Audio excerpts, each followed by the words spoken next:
Hey everyone, how are you doing today? It's Friday. It's funny, I'm getting used to this having two streams a week thing going on right now. But for those of you who are new, welcome. The Terrain Feature Friday is a new thing. I just started that up last week, but I'm very excited to share this with you all because it's something where if you weren't here for Wednesday's live stream where I do miniature painting, I had a big announcement where I'm working with Cobalt Press and I am making some terrain for them. And I'm very much looking forward to sharing what I'm going to be crafting for them here on these live streams. And hello to everyone who's in the chat so far. So I saw Jan, my wonderful moderator, is already there. Hello. And we have Christopher. We have Michael. We have Greg just jumped in. Hello, hello, hello. Great to see you all here.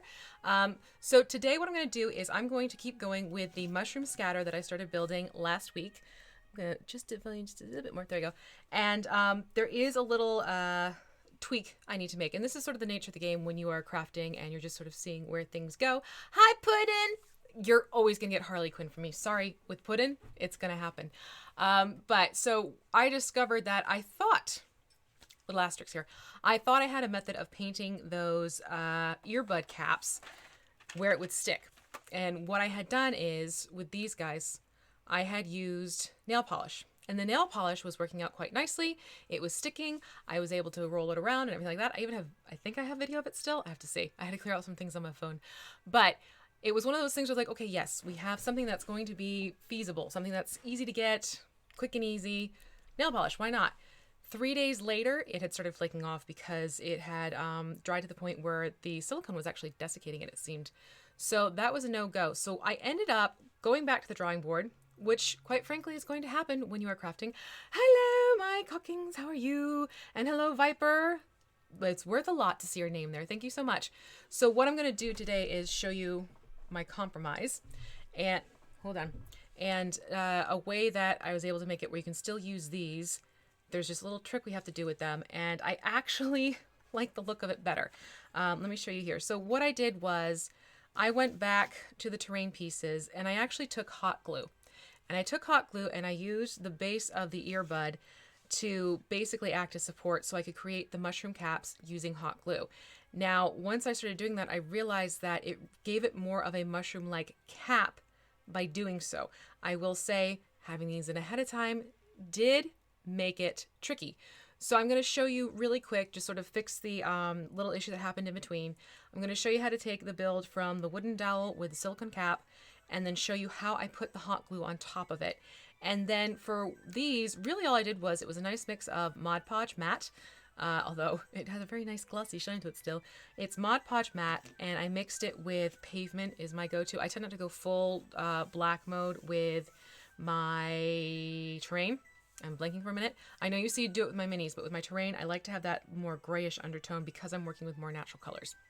That's just how my eyes work. So it's just Mod Podge mixed half and half with pavement from Apple Barrel. And then I just slathered it onto these guys. And we're going to get some color onto them. We're going to get the mushrooms painted up. I also have some like fun little moss I'm going to add because I'm going to give this more of like a foresty terrain look.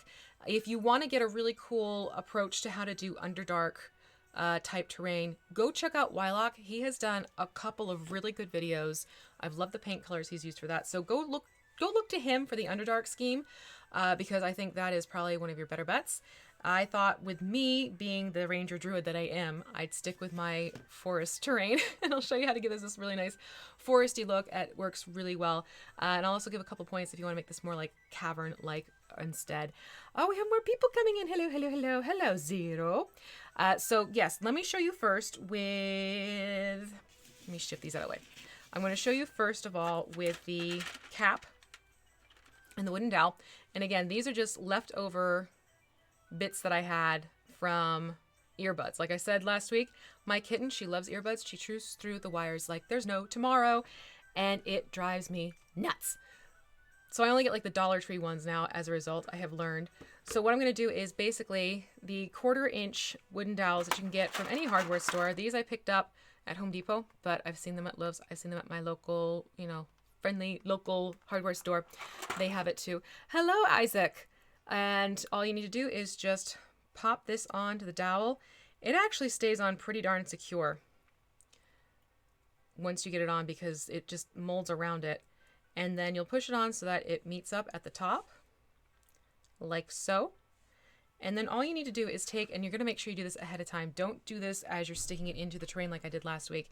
We want to give the mushroom cap it's time to have the space to make it. Let me just push my camera down ever so slightly.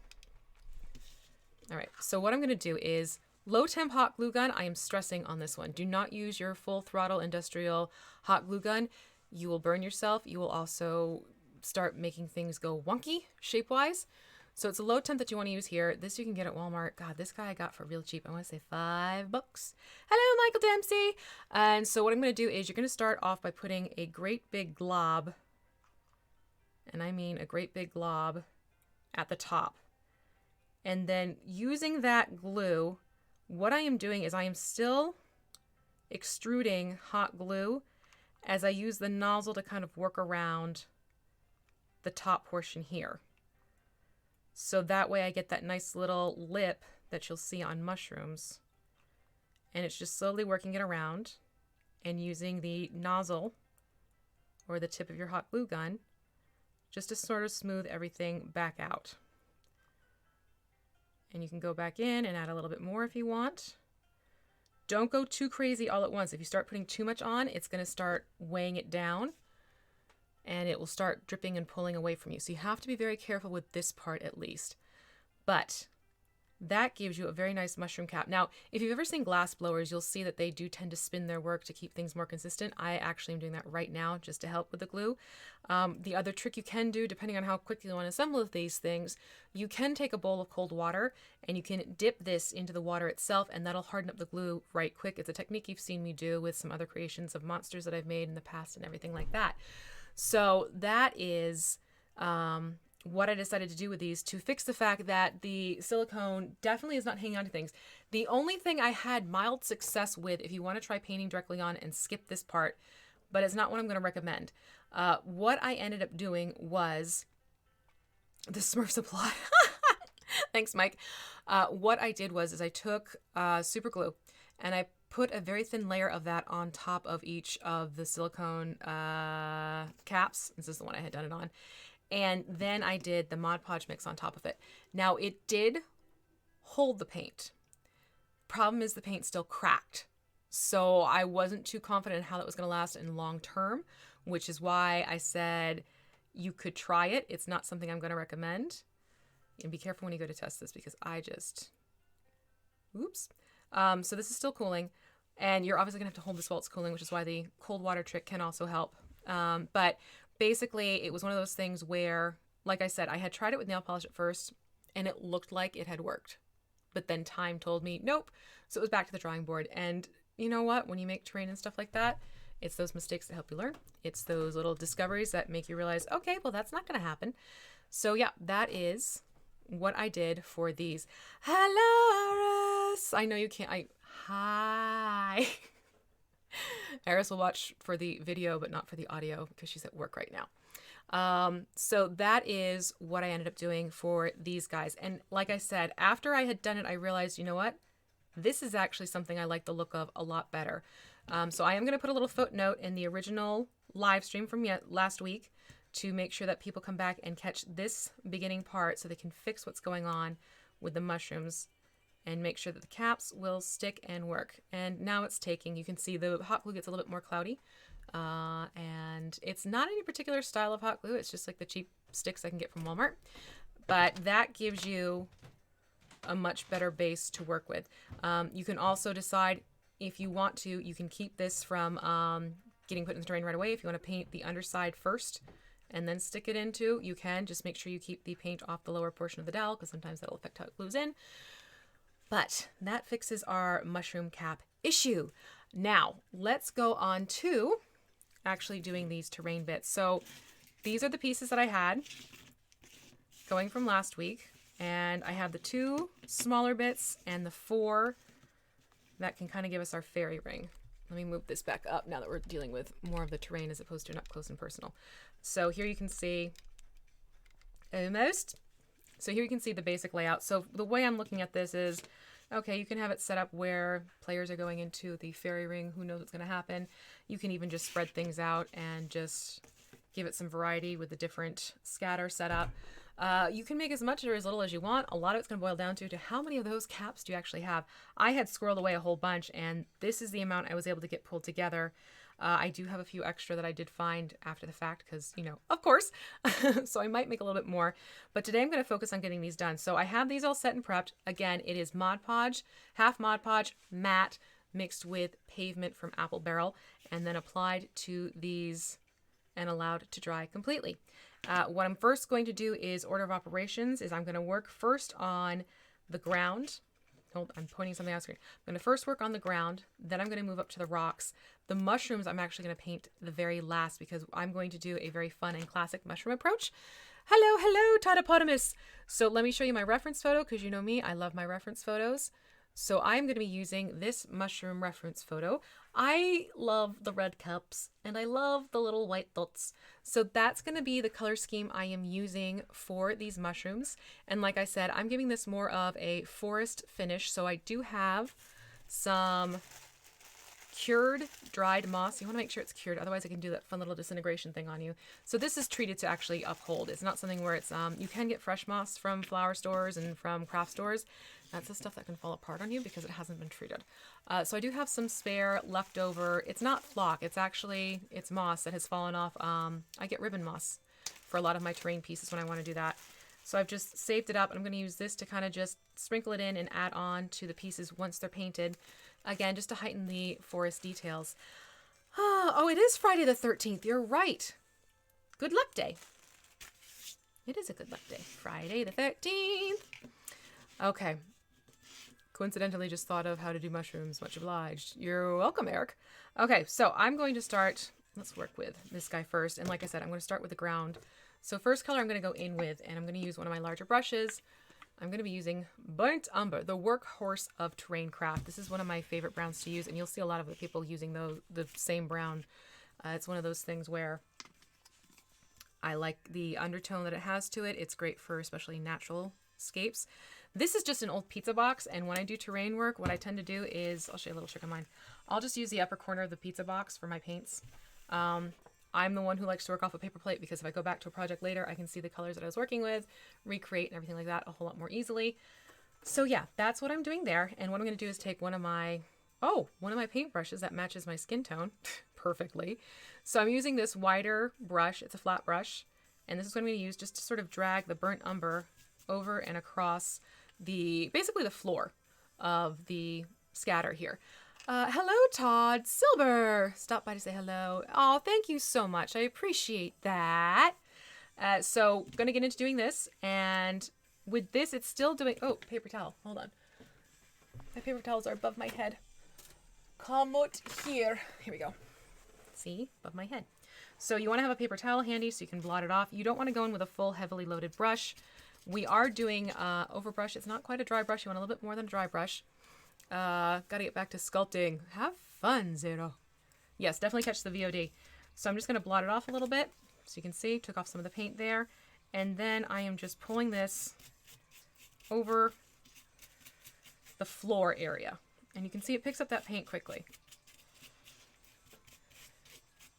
And this is why I like burnt umber over the pavement. They work nicely together so you get this rich soil look going, which is exactly what I want to have, especially for my forest scatter pieces. And this is going to be one of those videos where I am going to go back when I have another excuse for takeout pizza. Exactly. You got to get pizza for a reason. Here's your reason. What was I saying? Oh, I'm going to go back and I'm going to pull... Well, hi, Rory. I am going to pull the video that I have saved from these two sessions, and I'm going to make a shorter tutorial. And that way, for those who want the more condensed version, they can get the quick rundown on how this gets pulled together. But I like being able to do this with you all so you can hear the tips and tricks. Hi, baby girl. What are we doing? We have the kitten. She's technically not a kitten anymore. She is a year old, but she's the size of a kitten still. She's like 5 pounds and change. So she's wandering around here. She might make an appearance. And so this, with the wider brush and the bigger brush, it makes it a lot easier. If you get some up on the stone area, that's actually okay. I wouldn't worry too much about that because, you know, stones and soil, they kind of go together. But once you get it going, it's actually pretty quick work. Now this I'm actually going to treat as soil. So this whole thing is going to get the burnt umber. Hello, Cal! And hello, Starships in Steel. I'm seeing people pop in. Hello, hello, hello. So same thing. I'm going to go in. And I'm just going to get this burnt umber spread all around because I'm treating this as the soil, not as a rock. Although if you wanted to, you could treat it as rock too. Hello, Lisa.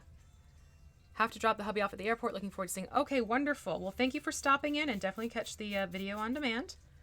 Or the VOD, for those of you who are in the know of the speak of it all.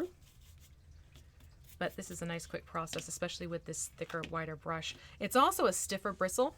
It has bristles kind of like those of stencil brushes, which I like. It makes it a heck of a lot easier to glide it on top of things without it kind of falling in. You could use a traditional paintbrush too. Just be careful with the angle that you're holding it. Yeah, making a shorter video for folks with your level attention span. Oh, and thank you, Jan. Jan is putting in our Discord server link. He is my moderator there as well, and we love having people go over it. Honestly, I created it so that people could, because not everyone uses Facebook anymore. In fact, a large majority don't use Facebook anymore. So it becomes a means for people just to share their creations if they have questions about stuff and interact with each other beyond just the chats here on the live streams. So that's why the Discord is hopping around now, and you're welcome to join us there. And Christopher says, by the way, V, since this is the first stream I've caught, oh, you're very welcome. I'm happy to hear that, Christopher. Very happy to hear that. And hello, Opera Ghost. When did you pop in? Did I not say hello to you? Opera Ghost, hello. And hello, Mick Sonovitsky. I'm getting better. I'm getting better. Oh, God, I hope I am, actually. That has not been confirmed nor denied. What? Rory is staring me down right now. What's up, baby girl? You think you're going to get the paintbrush? Is that what we're doing? She's eyeing something. She's got her hunter face going on. Little lady. You are small. And hello, Dice Guy. Yo. Yo, Dice Guy, what up? I always want to revert to that whenever I see you type in yo. Yo. So, let's see. This weekend, I am jam-packed. The kids have soccer games tomorrow, and they're both traveling now, which means divide and conquer. God help me when the hubs is away and on travel on a weekend. That's going to be fun. I have to be in 2 places at once. That's where I'm calling on my village to see if another mom can take one kid and I'll take another. It'll be interesting. So we have soccer going on, and then they have some canoe and fishing plans on Sunday, and I'm going to be getting things ready for my Margrave campaign. It really is funny. I'm fully getting submerged in Cobalt Press. No complaints whatsoever because I have always adored... She just knocked over my garbage can. Thank you. Why did you do that? Kit. Because Kit. So I am loving working with the Margrave materials, Tales of the Old Margrave and the Margrave's Player's Book. Both are fantastic sources. And you get little hints of the Margrave in the World Book and everything like that. But when I'm working for my campaign stuff and getting things pulled together for that, it is one of those things where I am lost in this fantastic forest world, and I adore the magic of it. It is so cool. Just some of the encounters they have in there, or the magic items, the it's really cool. But now that I'm going to be doing this terrain for the city of Zobek, I've got the forest life and the city life both dancing in my head. So it's a switch of the brain when I have to hop from one to the other, because I did start working on things yesterday already. I'm getting some scatter pulled together first while I'm waiting on supplies for the bigger pieces that I want to build. Oh, let's see here. You guys are getting... Oh, Opera Ghost, you've been here since the beginning. Very cool. Oh, and Christopher, that's fantastic. Well, if you're in the North Carolina, Charlotte area and you want a chance to meet us all, we're going to be there November 8th through 10th for the Mace convention that's held by Just Us Productions. That's something you could definitely take a look into if that's of any interest if you're in the area. I don't know if you are or not, but there's information for you. What's the plan for the terrain? Base, dry brush, highlight? What? Pretty much. I mean, it's painting. Yeah, it's getting the 3 sections done. I'm treating it soil, rocks, mushrooms. So we're starting with the soil, getting their rounds of color. I'm trying to keep it to 3 rounds of color each. And then we'll jump up to the rocks, and then I'll get the mushrooms, and then I'm going to do the little jazzy touches with the bits of moss to add on to it, just to give it more of that natural forest-like quality. If you are not going to make this more forest, if you're going to make this more cavern mode, you can skip the moss if you so choose. That's not necessary. And you can really make the mushrooms whatever color you want, but I'm going with those classic red cap, little white dot, not to be confused with little red dot, little white dot mushrooms, and then we'll take it from there. All right, this I believe is the last, this is the last one? Yes, this is the last round. All right, so that takes care of the round with burnt umber. So let me show you how these all look. I also finally figured out this camera, and this camera is going to be returned to Nerdarchist Dave next week. Oh, that reminds me. I will not be doing the Friday stream. I'm going to shift it to Thursday, simply because I am going out to lunch with a couple people, and I can't stream and eat and all that stuff at the same time. So that's going to be something where Thursday I will do further work with the terrain, and it's probably going to be not probably. I'm going to start tapping into one of the things I'm going to be doing for Zobek. So it's going to be a lot of city-based concepts, and I know some people have been asking me for city. So here it is with the burnt umber going. I am going to blot my brush, not necessarily rinse it. Whenever I do terrain work, especially with blending colors, I don't really wash the brush so much as I just blot out and pull out the excess paint just with a paper towel. So I'll just squeeze it a little bit and wiggle the bristles just a little. You don't want to bend it, otherwise you're snapping bristles. But I'm also known for being extremely, extremely cruel to my paintbrushes. Sorry. And as always, I will make sure that the list of paints will be put onto the description after this is done. Yes, Mike, that's right. You're going to be going there. So, yep, you'll get to meet us all. Oh, okay. Hello. That makes a lot of sense, Dice Ogre. Also known as. I have so much fun with that campaign. Dice Ogre is saying the Margrave campaign you are doing is fun to watch. Started streaming mid-rebrand. Unome, Measure the Gathering have or MTG. Oh, okay. All right, there we go. But yeah, I love my players. They are ridiculously talented and imaginative and clever, and their interactions with one another as PCs, I just sit there, total proud mama moment. I'm now jumping over to using camouflage. That's going to be my next layer of color on the ground. Kind of treating this as if it were just some light brush growth a little bit. Did I use cardboard? Am I going to combat wash? I'm not using washes on these. These aren't going to get washes on them. With terrain, I don't always go to using washes on them because I don't necessarily need them. So in that case, I'm not worried about that factor. I think you're touching upon the fact that sometimes these things can bow. If you're doing stuff like this with cardboard and you're worrying about the bowing, you can also go in and do a counter layer on the back of just straight up Mod Podge if you want to keep it a little bit more solid. I, however, am not planning on doing washes on this because the way I'm going to be doing this dry brushing, I'm honestly leaving it alone. All right, now I'm moving into the Camouflage Green, and again on the groundwork here. And who am I missing here? I'm sorry, I can't do Friday lunch. I'm like, yeah, you know, maybe I could pull that off, but this is honestly, these are a couple guys I want to get to say hello to and hang out with for a little bit. So in that case, let me push these to the side. So I'm going in with the camo, and I'm going lightly over as well. And it's not going to be a huge drastic change of color. You will notice there is green, but I'm not looking for, this isn't a golf course. I'm not looking for it to be bright and green and lush. This is a forest floor where you will have signs of some greening, signs of some moss. So I'm not looking for vivid differences here.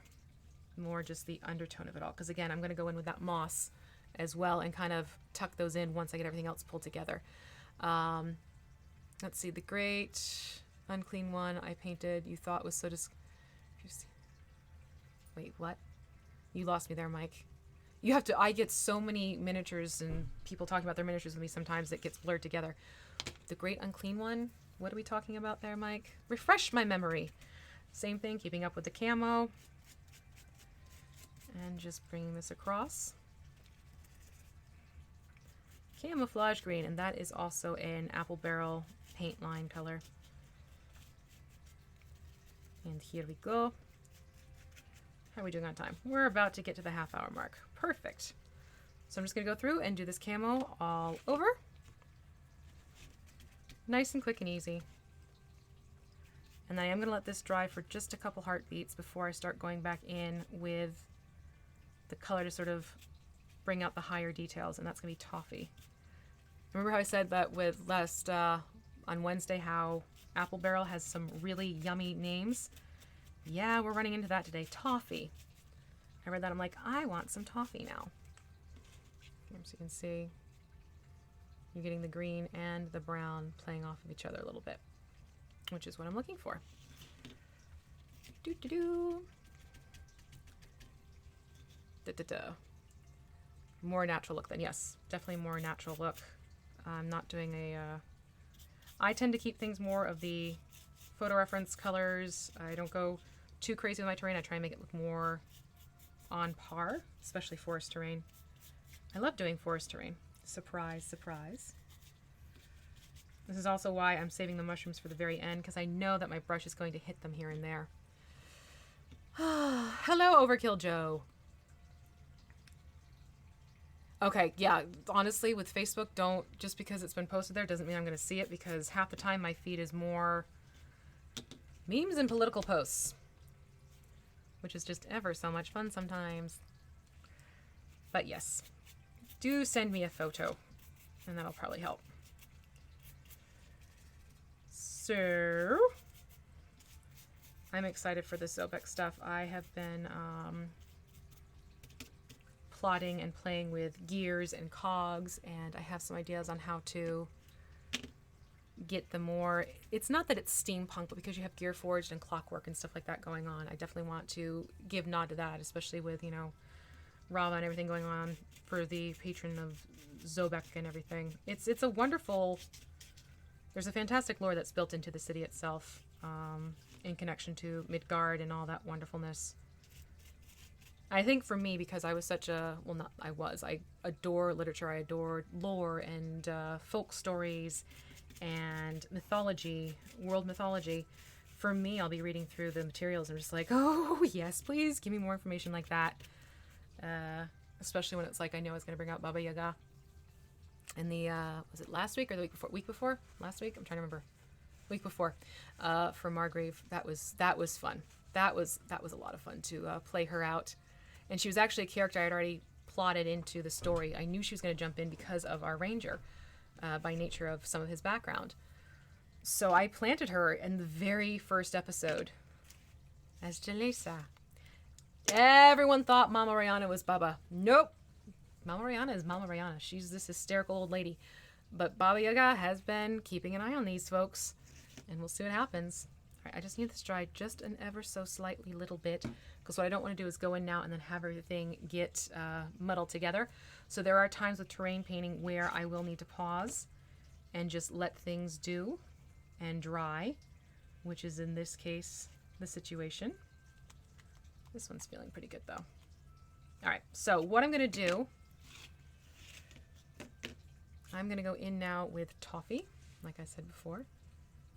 Toffee. I almost said topher. Oh God, right? Toffee and melted chocolate. Well, you could if you wanted to. There's also chocolate bar. What else is there? There's another one that's really good. Oh, yeah. That, what Michael's talking about, I had posted some pictures of a layout that I have done with some cogs. Those are going to be for a thing. I had been sitting for at least a half hour playing with all these different gears and cogs that I had, and I finally came up with a layout. That's what I want. A layout that I really like the look of. And I think for what I'm going to be using it for, it's going to be pretty darn cool. And I can't wait for it. All right, so I am getting some of the toffee onto my brush. Hello, Base Hunter! How are you? And now, just very carefully, keeping my hand floating above, I am now pulling this so that it hits the higher points. And remember, I use that textured Vallejo paint to treat the floor area, which is why I'm getting this fun ridged detail coming out.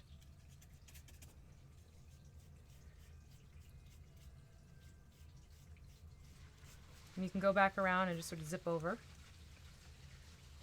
But now you get the different layering and the different colors for the forest floor.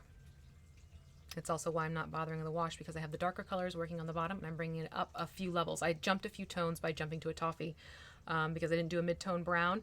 I knew that this was going to be a way to be able to skip needing a wash, because you can see you have your darker tones in the crevices and you have your lighter tones at the top. Washes are fantastic for minis. They can be fun for terrain, but sometimes I'm going this more for the mode of I want to keep things moving. Oh wait, no, there's more of these pieces to paint. I'm not rinsing my brush yet. No, I was not. Let me put this guy over here, and then I'll go to the next one. Same thing, just with a toffee. Would you like some coffee with your toffee? Oh, let's do. There is a chocolate bar off to Walmart. There you go. And extra live streams are the best, says Craig. Well, I'm glad you enjoy them. I love doing the live streams and having you guys in the chat. You folks, I should say. It's always good to hear what you're up to and loveliness like that. It's also fun when I'm on different social media and I know someone has been in the chat because they'll reply to a post in connection to a comment that I've made or something like that. So that's always extra fun to see. Oh, you were there too. Even if you're not commenting here, that's totally okay. But like, say if you're on Twitter and you see me post something and you come in with your, hey, da da da da da, oop, get back here. I over-tipped. So that kind of gives you more of the forest ground. Da, da, da, da. I'm just gonna keep going with this now. Yeah, it's just, it's one of those things where it's amazing how a few separate colors can just work with each other and kaboom. You get a look going. And it's good. And I was honestly looking at a lot of pictures of forest floors and things. You know how I am. I love my reference photos. Always, always, always. They're a big help. Hello, Magamoo. Painting the Ghostbusters as you speak. Awesome. Awesome, Dawson. Finish getting toffee on this piece. I really want toffee now, and I can't have toffee because it's like lots of milk in toffee. Doodly-doo. Okay. Christopher, grass tufts. I have used grass tufts in previous works, absolutely. I do not discourage it. In fact, they can be a lot of fun to use as little accents here and there. However, if you go into the deep portions of the forest, it's very rare you'll see grass so much as you'll see moss growing around things, which is why I'm focusing more on using my moss as opposed to bringing in grass tufts for this. If you wanted to use grass or give it a grass tuft-like look, I do have a video on how to make grass tufts. Go figure, using twine. It's the jute twine, so hemp-based twine. It's so easy, and you get a roll for like $5, and you're pretty much gonna be set for grass forever. I know some people like to use old paintbrushes. I personally don't, because by the time I'm done with my paintbrushes, they're like, nope. They're not worth anything. So for me, I will go in and I will use my twine, and I honestly get some great results for it. So if you want to put in grass tufts, go for it. You can no, don't put that in paint. You can absolutely put grass on here, but I'm giving this more of like the really deep in the forest, thick canopy. You get more of the mosses and the mushrooms and other such things growing on the forest floor, and less bladed grass type of look. Okay. Keep going around with the toffee. Now the toffee, it starts off bright. Keep that in mind. It does drop down a level of brightness once it dries, which works. And there's one last bit of dry brushing I will be doing at the very end. Hello, Johnny Cooper. You always leave like the sweetest little messages on YouTube. And you never have to apologize. Never apologize for late. You're able to show up. That is wonderful, and it is always appreciated. Hatchet Kobold. I played a kobold named Shovel. And hello, Last Laugh. I just saw your name right there. Welcome, welcome, welcome. Yes, I do like dry brushing. I agree. It's actually kind of like meditating. Dry brushing is my meditation. How's that? Oh, God. But, God, Kobold and I, we're talking. I really am enjoying working with them, though. It's a great group of people.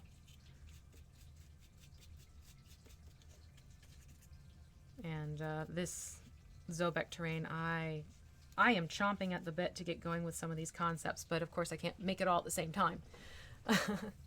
Yes, I have the tufts and the sand dunes. And then you can also use the same twine for making a thatched roof. Which that sucker's, I think it's almost up to 15,000 views, something like that. That's one of my more watched ones.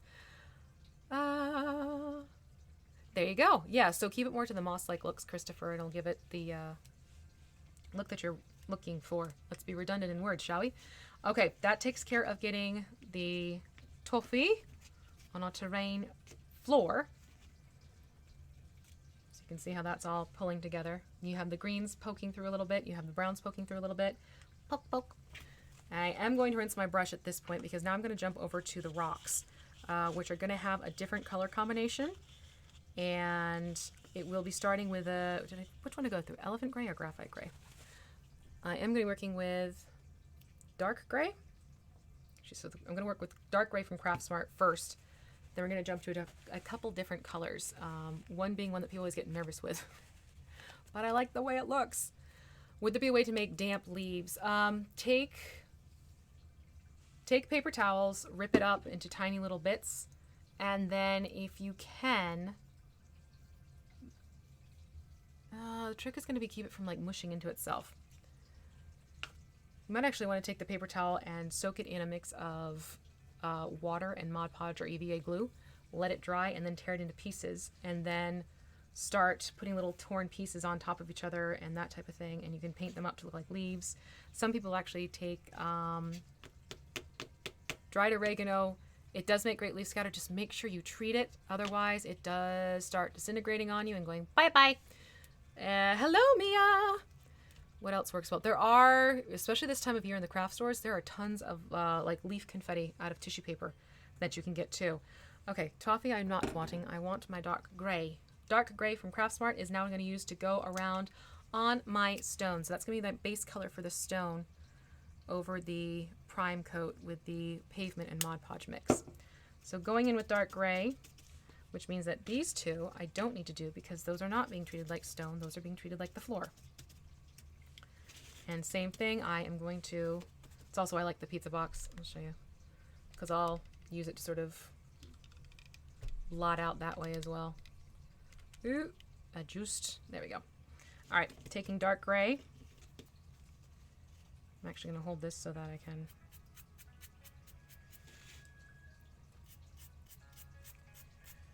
And this is more of an overbrush because you do want that color to show up more. So it's a little bit more of a heavier hand than a dry brush. Oh, I did not read that right, Overkill Joe. Yeah, anytime you use food products, just make sure you seal them, at the very least with Mod Podge or some sort of varnish, because those are things that can very quickly disappear on you. That's why I stress that I got the treated moss, not just straight up floral moss, because some of the floral moss is just fresh moss. It has not been treated to last for a long time. This particular moss, they put preservatives on it to keep it going. All right, this is just with the dark gray going on first. You can see the difference right there, right off the bat. Smoked pork. Let's leave sandwich alone. Birch tree pods are wonderful for leaves. Okay, good to know. And basically, I am just taking this gray where all of my bits of stone are. Again, still keeping with that wide brush. Doing that on purpose because I know I'm going to go back in for the mushrooms later. So really anything that gets on them, I'm not going to worry about. Because that's, you know, nothing a layer of paint can't help with. See, there you go. Everyone's sharing tips with each other, which is wunderbar.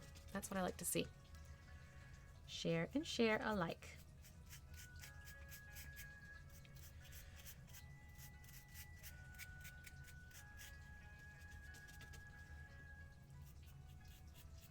But this is the fun part, getting to see the textures playing through. And moving the paint around to see what happens. Beauty night. And don't get too obsessed if you have things like there's darker tones in here, because that's going to naturally turn into your shadows. Oh, bag Spanish moss. Spanish moss is its own beast. And this is coming as a professional florist. It's stuff that I've worked with for many decades, I could say. It has a texture where if it hasn't been treated properly, it will poof and disintegrate away on you. It's just the nature of Spanish moss. It's not a very solid creature to begin with. What is it you were thinking about doing with the Spanish moss is probably the better question. If it's something where you can put a spray on it to treat it, to keep it in place, that usually helps. But if you're trying to use Spanish moss to look like Spanish moss in your builds, I actually find that you can take things like cheesecloth and create a very similar look to Spanish moss instead. And that stuff is not going anywhere if you use cheesecloth. But Spanish moss is one that I tend to avoid simply because of having worked with it. God, I can't count the number of silk arrangements I used to have to redo because someone would inevitably use the Spanish moss in it to kind of give it that nice, airy, soft look. And the stuff falls, it disintegrates, it comes apart. You sneeze on it the wrong way and it disappears. So it's one of those products I'm very much iffy on for terrain purposes. Unless you really make sure to shellac that stuff up.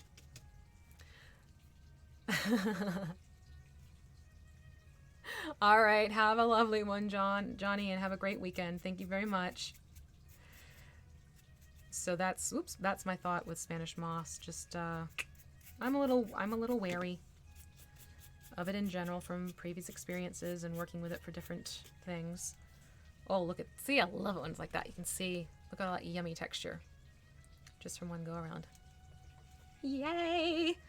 Thank you very much. Shimerio? Don't use it as hedges. Puzzle, not hedges. That's going to be something that's going to be headachy.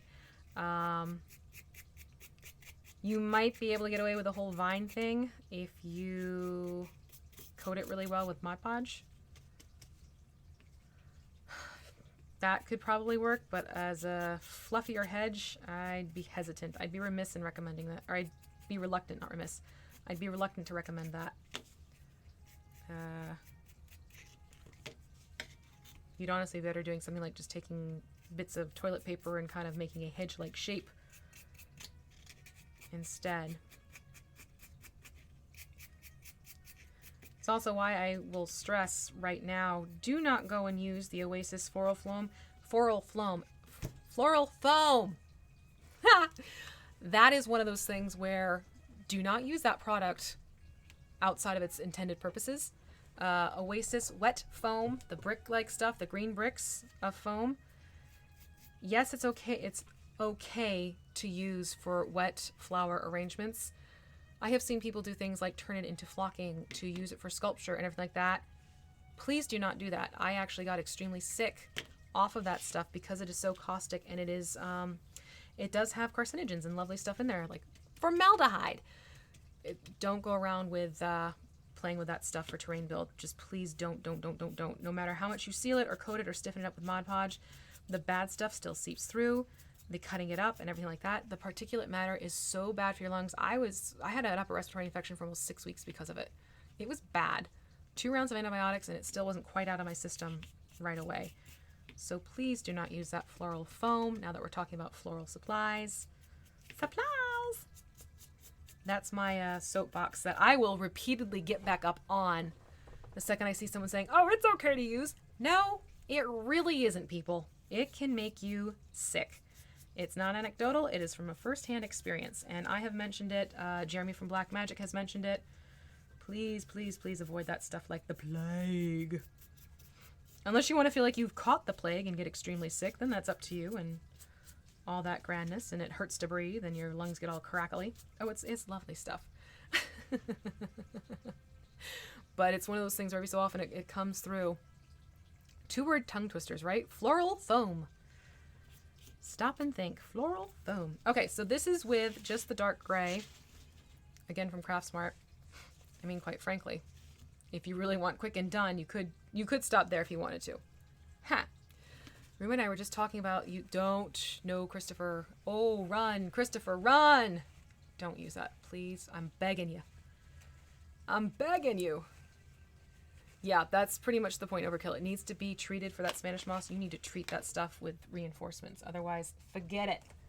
Forget about it. Let me unplug the glue gun because I don't need it anymore. It is. It's straight up poison, but some people seem to think it's okay to use. Yeah, Spanish moss is it's prolific. You can find it in a lot of different spots, and it's great for little accents and whatever for decor. Not for terrain.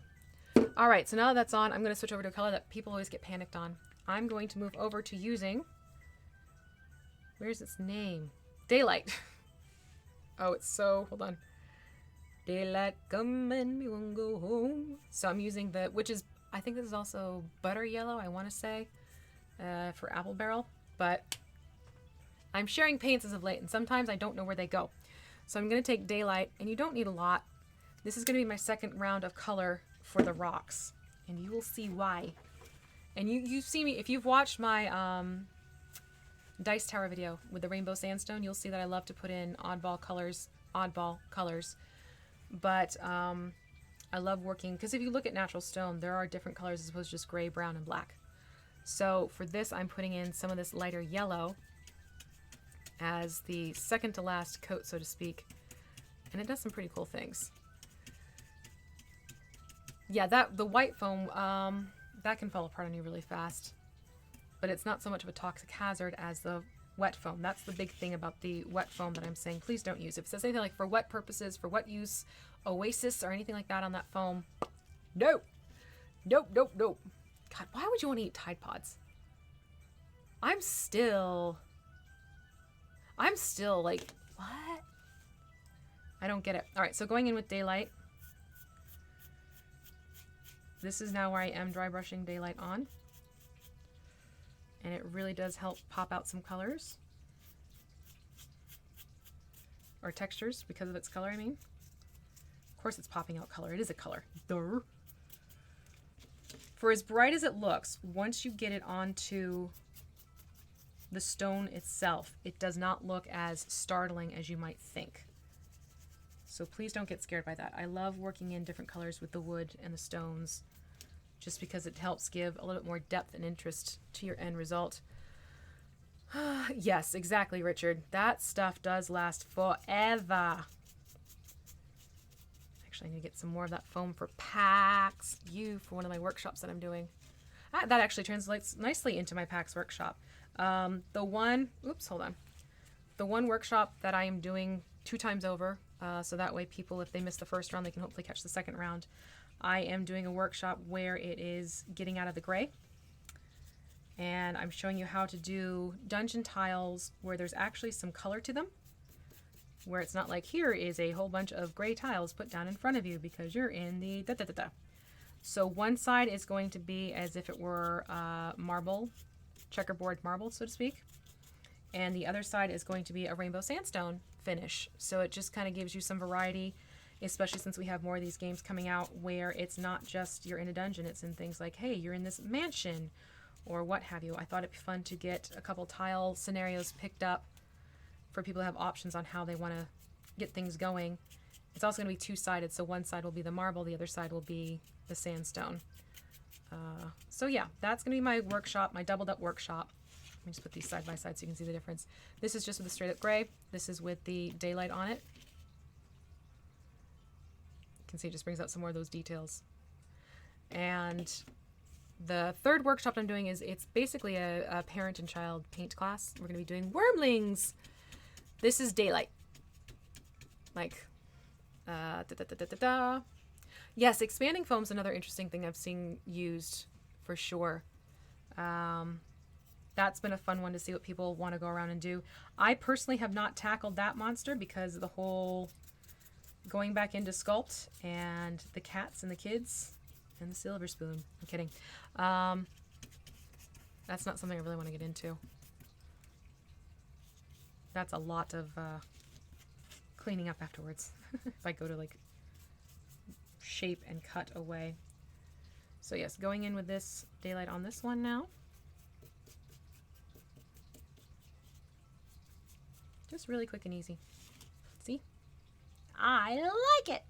And again, like any lighter color paint, it does dry usually a tone down from how it goes on paint-wise. So just, hold on, fixing a plug. So just keep that in mind. Add another paint to the ever-growing list. I'm telling you, Plaid keeps me well-stocked for reasons. They know I love to play with my paint colors. A lot. Hey, kid. Did you hear about the latest paint? Come here, let me show ya. I am your enabler, I am your dealer. I will let you know about the newest, the greatest, the best. And give you a supplier. All right, I'm done. I'm done with that.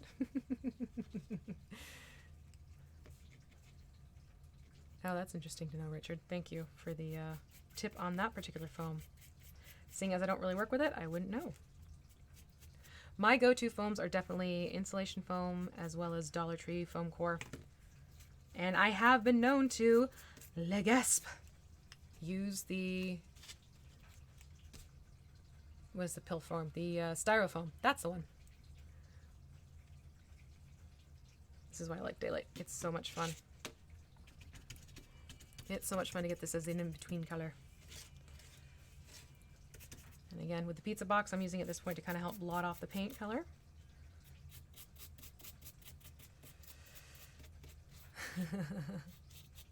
Oh God, yeah, it's messy stuff. It sticks. It sticks and it goes everywhere. I mean, that's kind of, well, that's its job, right? That's what you want it to do. But us crafters who look at it and think, what else can I do with you? Nah, sometimes what we want to do isn't always in conjunction with what it's supposed to be used for. Oh, Richard, you're wonderful. Builder, used all sorts. That helps. That definitely helps. All right, so that is all 4 pieces with daylight on it now. See, jumps up the colors. Now I am going to rinse my brush in this case. I'm not letting the daylight carry through because I have found that it can oversaturate your next color. So I am rinsing my brush between this layer and the next. Not to worry. And I'm going to move up to khaki. Not the Vallejo game color line, just Apple Barrel's khaki. No, hold on. This is the way I want to hold it. So I'm using khaki up next, and that is going to be my last color for the stones. And I'm going to take a quick sip of water. I don't know if I like this. I don't think I like this. It's just seltzer water. Because you know I like my seltzer. I'm supposed to be, oh, I don't like this. I don't like this. Ew! That got worse as it kept going. Okay. It's supposed to be like a light strawberry flavor. Tastes like someone tried to melt a Jolly Rancher in my seltzer water. I don't like that. I don't like that. Oh, God. It keeps staying in my mouth. That's a horrible flavor. Don't get strawberry seltzer water. That or just put a whole bunch of, like, something in there to make it a fun party drink. Because this on its... Yeah. All right. How do I store all these pieces? That's a good question. R. Scott McDonald. We have shelves that we put a lot of our pieces on, and we also have drawers. I'm going to store these. I have a drawer full of my forest scatter, the stuff with like the fallen logs and everything like that. If you go back to my channel and check it out. And that's where I'm going to be stashing these guys so they can stay upright. And it's very shallow. I think it's like a 4-inch depth. No, it wasn't White Claw. It's called Clear American is the brand.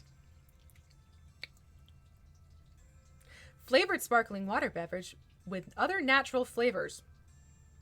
That did not taste natural at all. Ugh. It does taste like chemicals. Exactly, Overkill. It's actually quite funny. The flavor is Overkill in and of itself, and Overkill is the one who had that observation. So, that's... You know what? I bet you... I know what's probably wrong with it from my taste buds. There it is. The aspartame. I cannot stand that stuff. It's like one of the last ingredients, but that's all it takes. I like seltzer water. I'm all about bubbly water. Please, yummy, yes. But that was...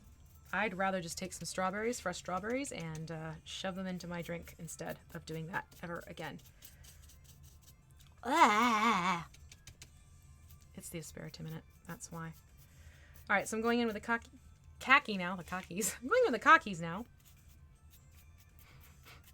And I'm just putting this on as the last little round of color for the stone. And again, I'm not looking for this to be a perfectly gray stone. I'm actually treating this more like, we have stones in our area that are really more of beige tones. So that's why I'm kind of going with that color scheme right now. I'm working off of the forestry in my area. Get back here.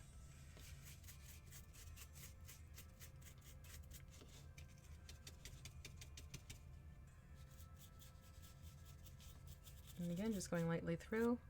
This is also the reason why I like this more stiff bristled brush with the stencil-like brush bristles. Oh God, this is a tongue twister day. Brush bristles.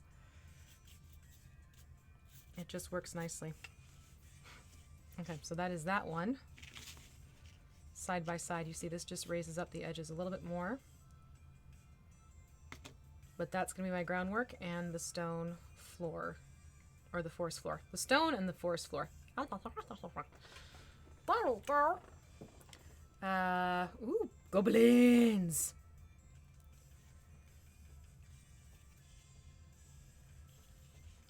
So, let's keep moving on. Just trying to read up with the chat and see. Yeah, have fun with the goblins. And we're going to keep going with this. Puzzle bending. The whole point of my channel here is to make it accessible crafting. You can go hyper realistic if you want to. This is more for someone who's just learning how to get into things and they want to learn techniques. So, something to bear in mind.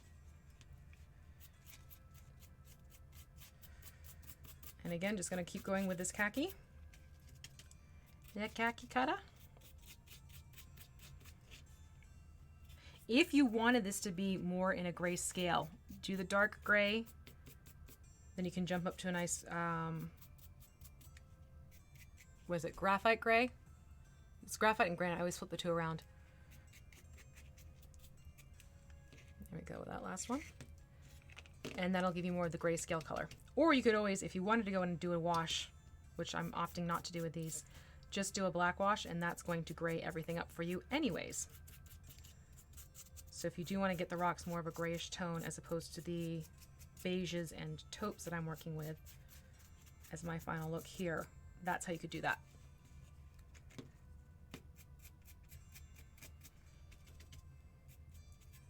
But one more to do and then I'm going to move on to doing the mushrooms. The badger. Oh, I forgot to grab a badger. Badger, badger, badger. Thanks, Jan. Always good to see you. I appreciate your stopping in. See, there we go. You can see it's not just that flat gray. And one more to go, and nice. This is probably going to come to a close around 1:30-ish, is my guess.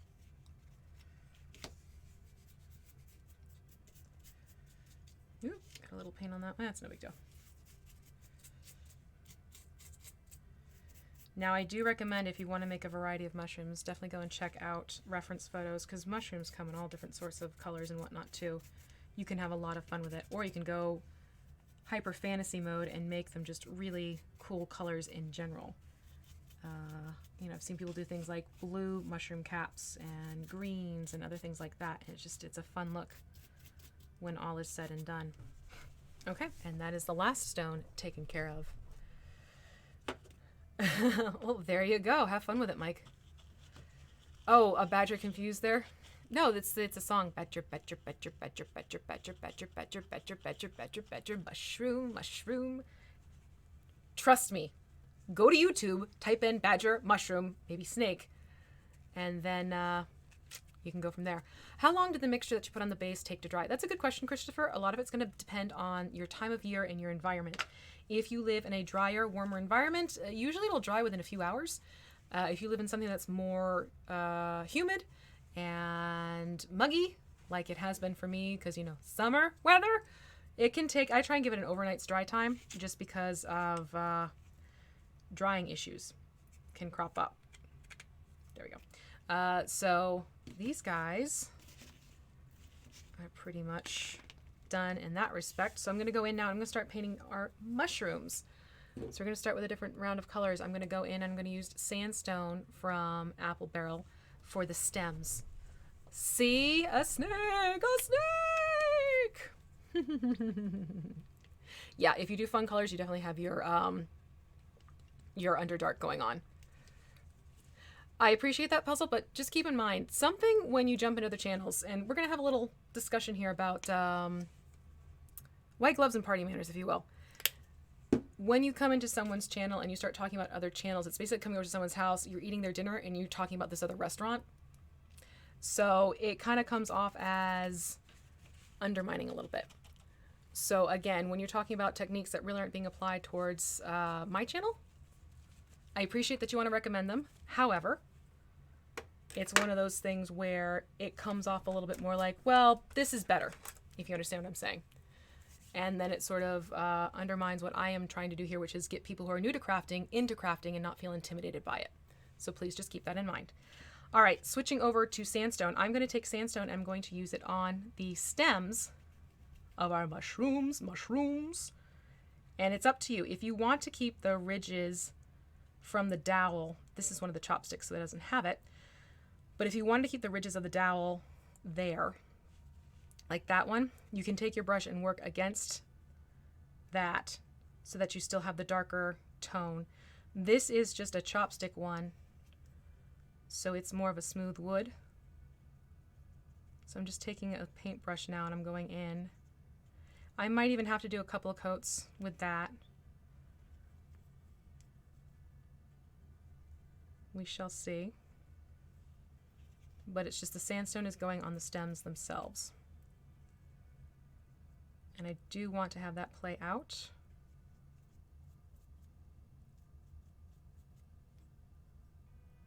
There, so you can see that. You can see the ridges still in the dowel. I don't want to paint that in completely. Hello, Dan Dillon. Thank you for joining us. And then let me get through here.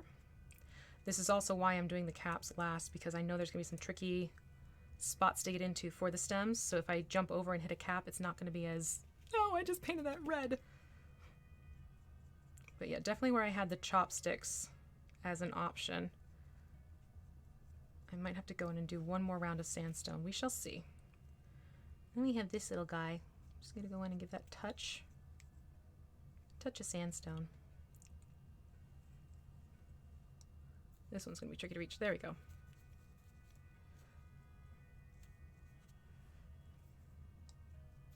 So basically go around and do your sandstone on all of your mushroom stems. And then by the time you get back, yeah, see, this is why you want to rotate around too. By the time you get back to your first one, you can actually add in another layer of paint if needed.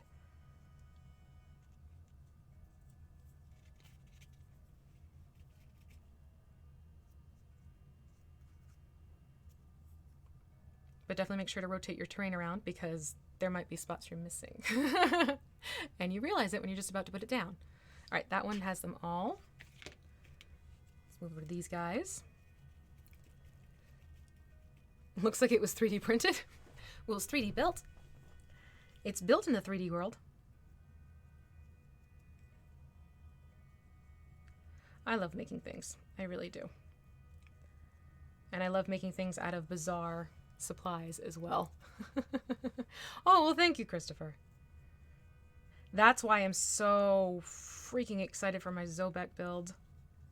All these little details are dancing around in my head that I can't wait to just get to the going and incorporating things together. Hello, the DM layer. What did you miss? The Badger song. You missed the Badger song. And paint colors. And other stuff. But lucky for you, you can catch it on VOD. Thanks for joining us. Which Mod Podge did you use? No, the Ultra is a spray. I use classic Mod Podge. The classic in the bottle. The thick, it looks like glue, but there's a little bit more to it than just white glue. Classic Mod Podge. The Ultra I have used for other things. Mod Podge Ultra I love for mixing in with model paints. because the two liquids play nicely with each other. But for the base here, I just use the classic Mod Podge to go in. Do I ever use bark? You can use bark, absolutely. Why not?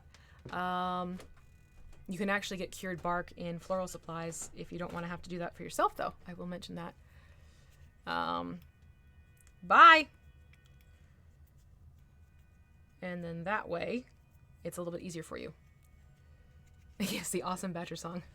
I use matte. You can use matte for it if you want to. Gloss I'll use if I'm doing like water effects for a base coat layer.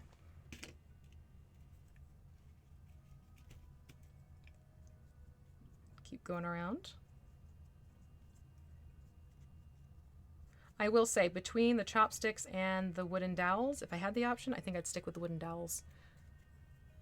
Just because they have that little bit of extra detail to them.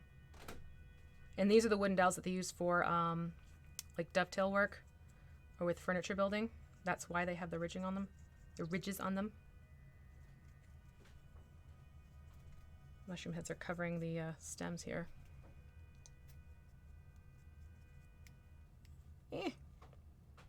I want to get to you. There we go. There we go. Getting our little stems going.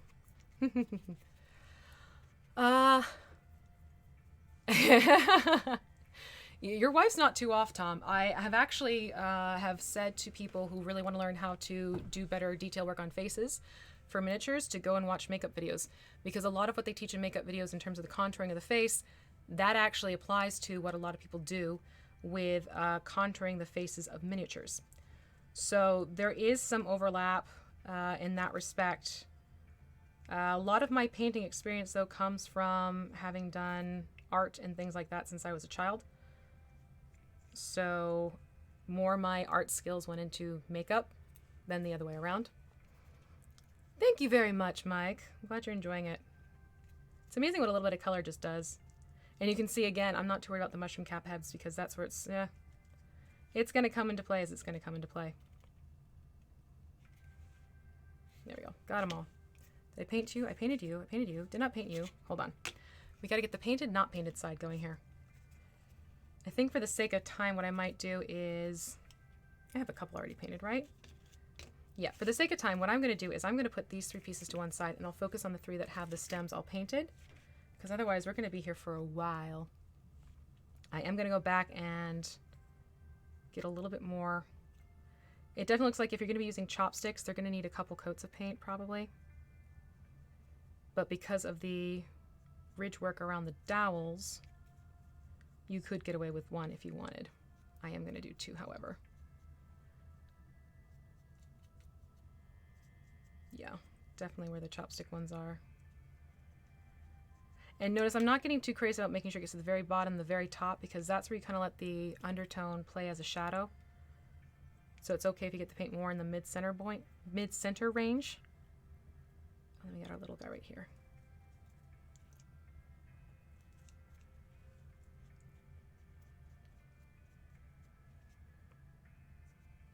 All right, that takes care of these guys. That's a little bit better. Yeah, you can see more.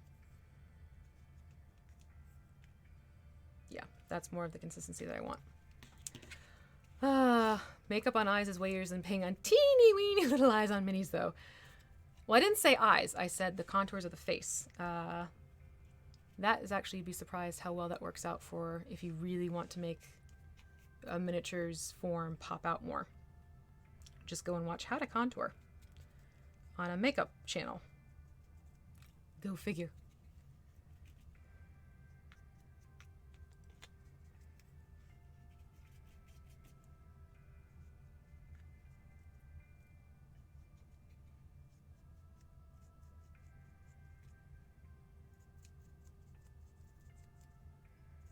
All right, almost done with this round. Sorry, I just got pulled into this. There's something that happens, it's called the Zen of Painting. Where as you get into painting, it's almost like you fall into this calm state, and it just, I just fell into it. Sorry about that. I'm like, painting, calm music. Oh, that's right. Hi, people. People, hi. And we'll do this one last. So definitely 2 coats of this Instead, if you wanted to be able to do this where it's probably more one coat, you could consider painting your mushrooms with a burnt umber and Mod Podge mix instead. Because I find that sometimes doing a brown base means a lot less pulling up of the lighter colors on the darker colors.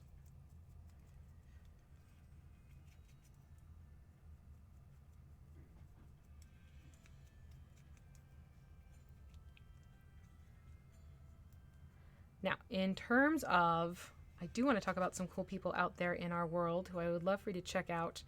First up is GM Lee. He has a Twitch channel. He's also on Instagram, and he does miniature painting. And I love what he's been doing lately. He's been posting pictures up on Instagram, especially this one miniature he's been working on. It came out beautifully.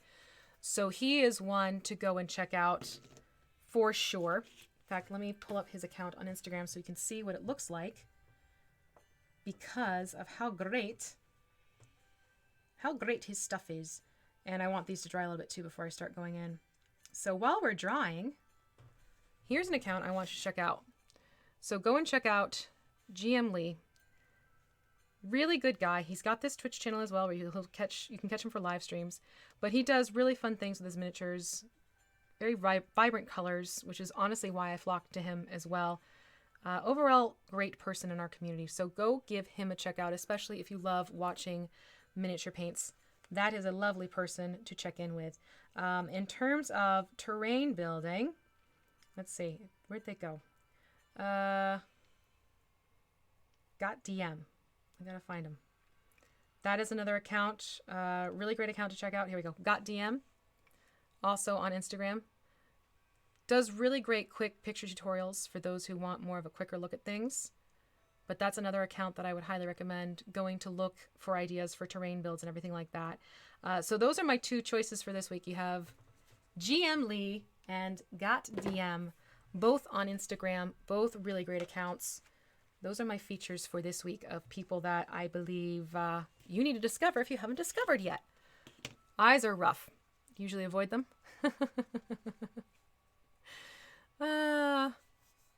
Is there a tutorial for these mushrooms? Robert, hello. Yes, there is the live stream from last week.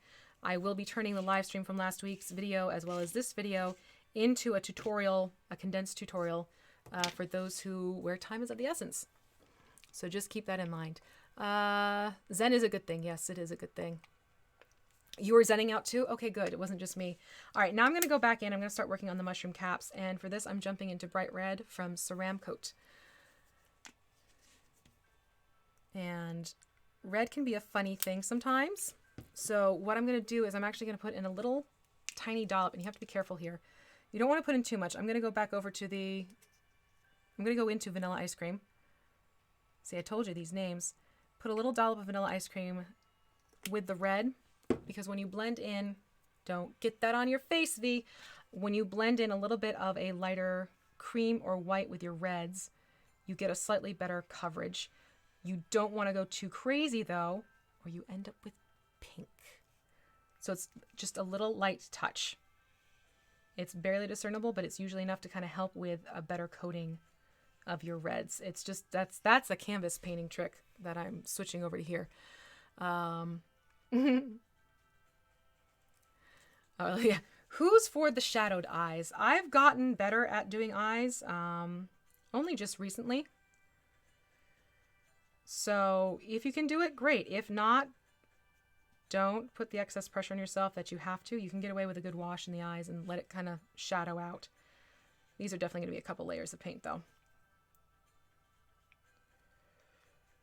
So right now I'm getting this bright red, again with that little touch of vanilla ice cream in it.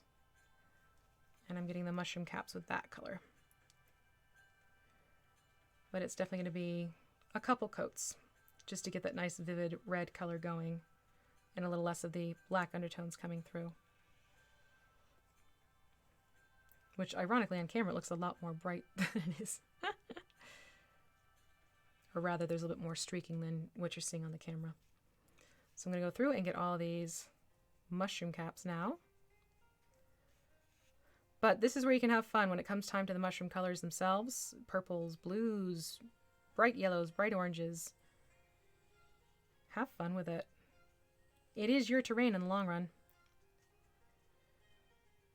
Can even add into the story. Well, why are these this color? Well, unbeknownst to you, here's this terrible poison they have. GM Lee. Yes, Scott. It's Leigh, I believe, though, is how he spells Lee. But definitely a fun one to keep an eye on Instagram and see what he's doing, and his Twitch as well. Go give him a look-see. And then Got DM was the other for terrain.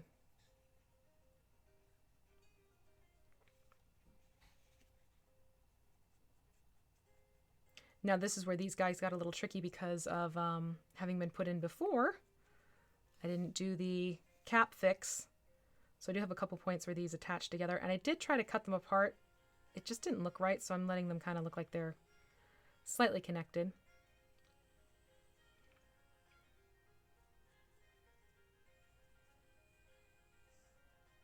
Okay, so that gets me the red caps going on the one piece. Let's get the next one going. You're very welcome. Bigger minis, yeah. Bigger minis are easy to do for eyes for sure. Which is always fun.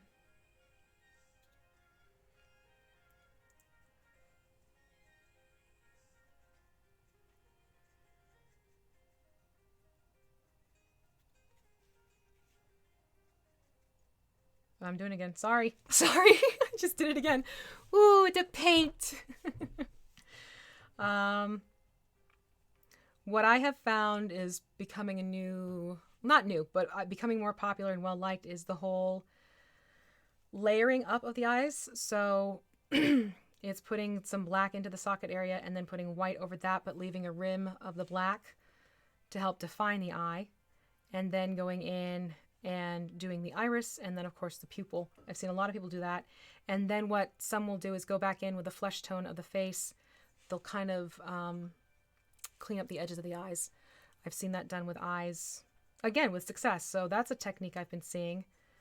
Mine is grab my little tip brush and I go in and I will do the white of the eyes, the iris, and then the pupils is sort of my approach to it. So different ways of accomplishing the same look. Play around with it, quite frankly. Because sometimes what works for one person doesn't work for the other. Look at that cheerful red. Okay. Granted, there's more, but I'm just going to focus on these three pieces again because, oh, we're already hitting 130. Getting close to there. What I'm going to do is I'm going to let this dry completely because red also has a very bad habit. This is something to keep in mind with red paint. Red will take slightly longer to dry. I don't know why. It's just something I have always noticed even when doing canvas painting. Hold on. I got a little bit of red where I don't want it. So it helps to give red time to dry. So what I'm not going to do is go back in and do a second layer right away, especially since we are working on the hot glue because that's a smoother surface. It's a heck of a lot easier to have things pull up on you. So while this is drying, what I'm going to do is start putting on that moss that I showed you before. So you can see how it looks putting the moss onto the ground area for your forest terrain look. And as I said in the beginning, for those of us joining us later on, if you want to get a really cool Underdark theme going, go check out Wylock. He's got some great tutorials on Underdark terrain that I feel is totally worth checking out. So do go visit him and see what he has to offer there. I'm going to be doing the classic red cap mushroom in the forest floor as my approach to these guys.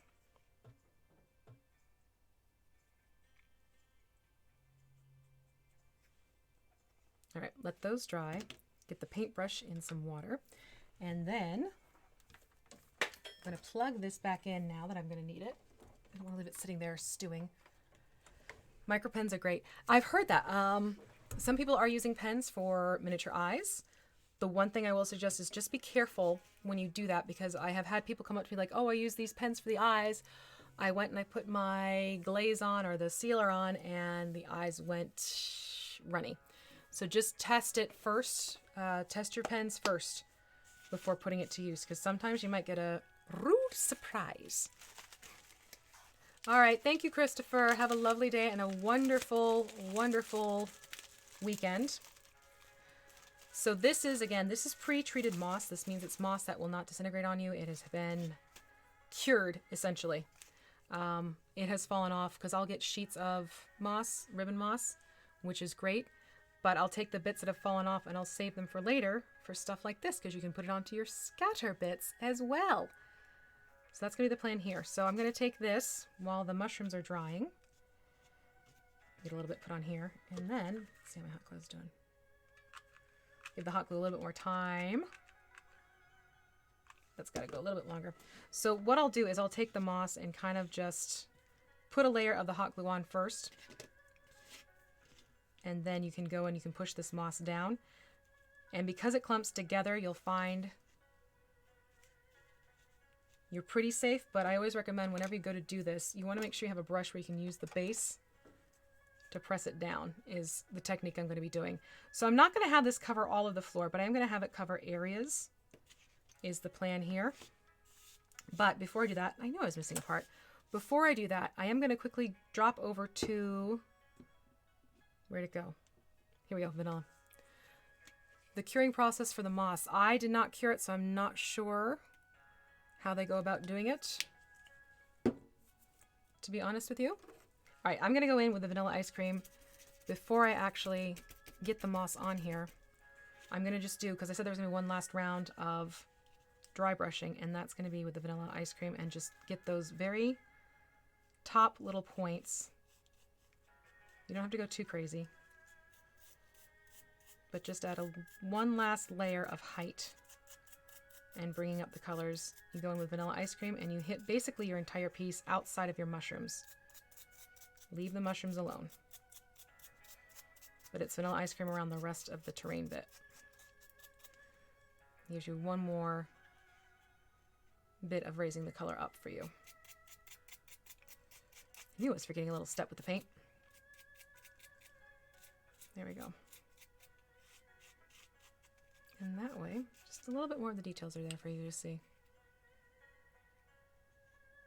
And that red is still drying. Like I said, you don't want to jump in too soon with the red. Oh, I also need more glue.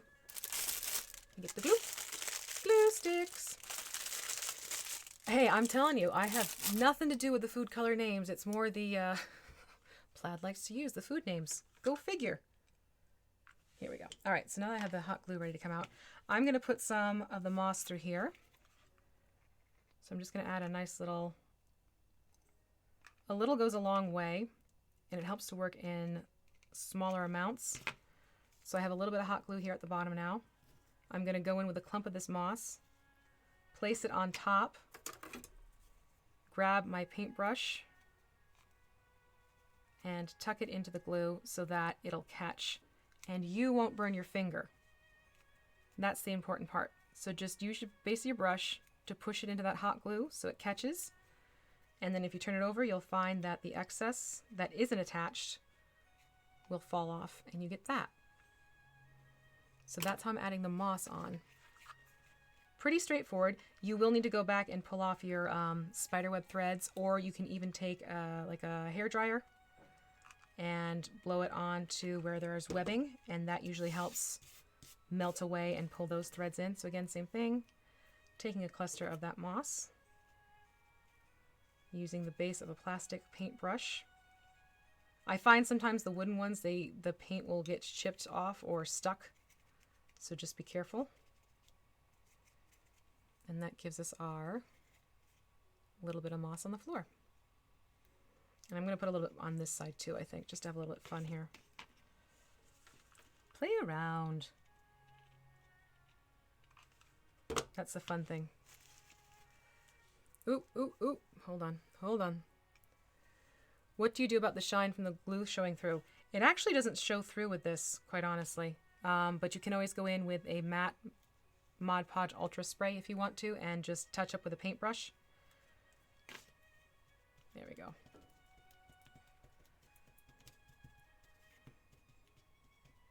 And again, just press down to make sure it catches. This is also why having the pizza box underneath is a great help. And if it's something where you want to get this so it's a little bit more uniformed, you could trim away with a pair of scissors if you wanted to.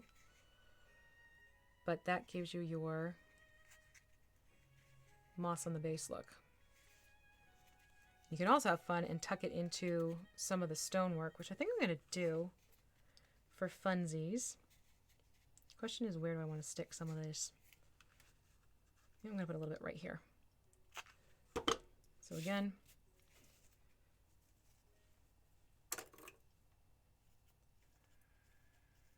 just pressing it where I put that hot glue.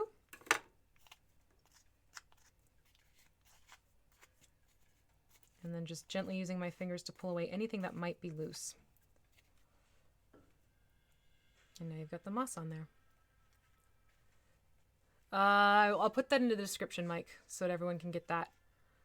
For the sake of time, I want to keep going. So that takes care of how to get the moss on these. It's looking like we have the red drying enough on the one at least, so I can do a second round of the red. This time I'm not going to worry about adding in the vanilla ice cream. I think not trimming away. I agree. I just like to add that option. If people want to get it more rounded off, you can trim this away with a pair of scissors easily. Actually, we can do it with this one. So I'm going to go back in with the bright red and do another coat on the mushrooms, just to make sure we have a more consistent covering of the red. And once we get that on, I'll show you how I take my dotting tool and we can give it the cute little dots that we see these red cap mushrooms have.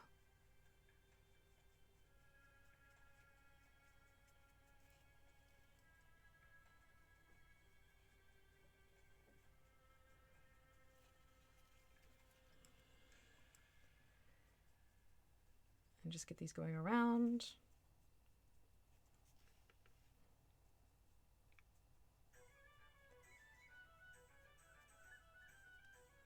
But you can see the difference that the second layer of red makes. So definitely 2 rounds of the red, for sure. If you want, really it's still going to be 2 rounds of something. If you want to not have to do 2 rounds of the lighter brighters, you could always do the dry brushing with a light tone. Hello, Brent! Happy Friday the 13th. I am not a Triskadelaphobe. Triskaidekaphobe, that's what it is. Triskaidekaphobe. I am not one of those. It's a good luck day. It's also in Italy, you send 13 roses instead of a dozen. It's a nice vibrant red. I really do like it as a red tone. So I'm getting that on here. I'm just making sure I'm going to let dry while I paint the others, and I'll go back to this and I'll do the dotting tool so you can see how it's so easy to make dots for stuff like this.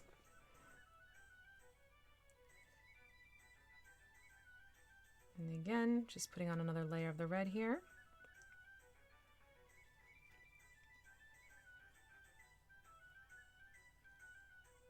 But this is something where you can see right here, just putting it down on your terrain is going to make it nice and bright and cheerful, which is great for maybe you have a lovely gnome village, or maybe, you know, a sweet little witch's hut. Oh, a harvest moon. You're right. You are correct. It's a harvest moon tonight, the full moon. The things, people, the things we learn on these streams, I tell ya. Wednesday's stream was hysterical. Talk about fonts of knowledge. There were so many different things going on. But cool. Like, cool information to gain and learn from each other.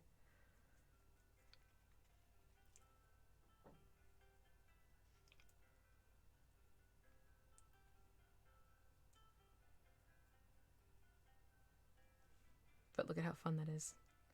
Mushrooms. This is going to be cute once I get the moss on those. For sure. Yep, these were earbuds. Not anymore. Now they're mushrooms. I will say they actually work very well as a support system for the hot glue. It was almost like it was meant to be by the way the glue responded, and it just formed over it.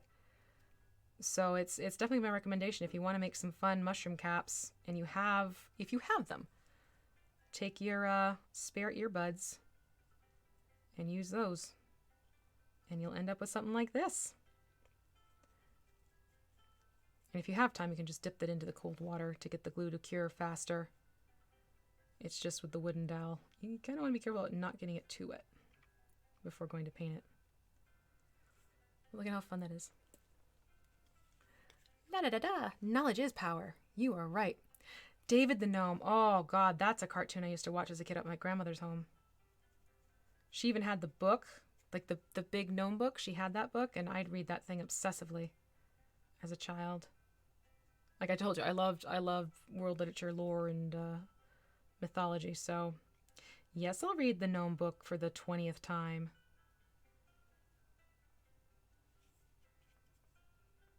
All right, there we go. Look at how cute and happy. Happy little mushrooms. Forget happy little trees, we got happy little mushrooms. Knowing is half the battle, the other half is combat. Roll initiative. Nicely done, gentlemen. Oh, God. All right, now I'm going to go back to vanilla ice cream.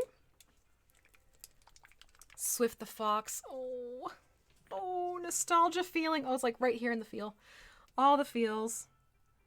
All right, so I'm taking vanilla ice cream, and then I have these daughters, not daughter as in my female child, dot-er. These are something you can find in manicure sets, and they are great for dots and dotting. So they come usually one on either end, different sizes of points and everything like that, which I'm trying to show. There we go. So you can see they have different sizes here. I'm going to go for a larger one for dotting because I don't need it to be like tiny, tiny, tiny. These can also be very helpful if talking about eyes. Sometimes these can be very helpful for getting an eye established if you find it a little bit more tricky. So I'm going for a larger nub, and I'm just going to go in and dot. And look at how easy that made my life. Now, the less paint you have on it, the smaller the dot will get, which is nice if you want to get a variety of dots going. And these are tools I have talked about and have used before in previous tutorials and miniature paints. So to me, it's worth the investment. You can just go onto Amazon and get a manicure kit for like $10. Everyone misses Bob Ross. It's on Netflix right now, which is nice. For those of you needing your Bob Ross fix. Oh, that's the other thing. Mike Halstead, he's going to be at Mace, and he's been Bob Ross certified instructor. He's going to be doing like a Bob Ross style painting class on Sunday for that, I want to say. So if you're going to be at Mace, take a look at that and consider if that's something you want to come and do with him. He's such a sweetheart. Talented guy. Does amazing leather work. Oh my God. But look at, see? This makes it so easy. It makes it so easy. No worrying about the brush bending or anything like that because it's a solid metal piece. It just stays where you put it. The only time it's going to slip up is if you physically slip. Like if your hand slips off of it, then you'll get like a streak. But otherwise, it's a pretty reliable go-to dot, dot, dot. So that's what I use for my dotting. And again, because you have the different sizes, makes it super easy. If you want to make smaller dots, you use a smaller nub. But now I have my mushrooms. My mushrooms have the white dots on them. So essentially our end goal is this piece right here. Because you guys have been with me for an hour and a half now, which I completely appreciate. And this gets our basics covered. So start to finish, this is what it's going to look like when you are done. You have your stones, you have your forest floor, you have your moss accents here, and you have your fun red cap mushrooms going. But again, you can have fun and change it up by doing different color combinations. But for a classic forest scatter, this is what I thought I would go with. So here we have our final look. So almost from start to finish.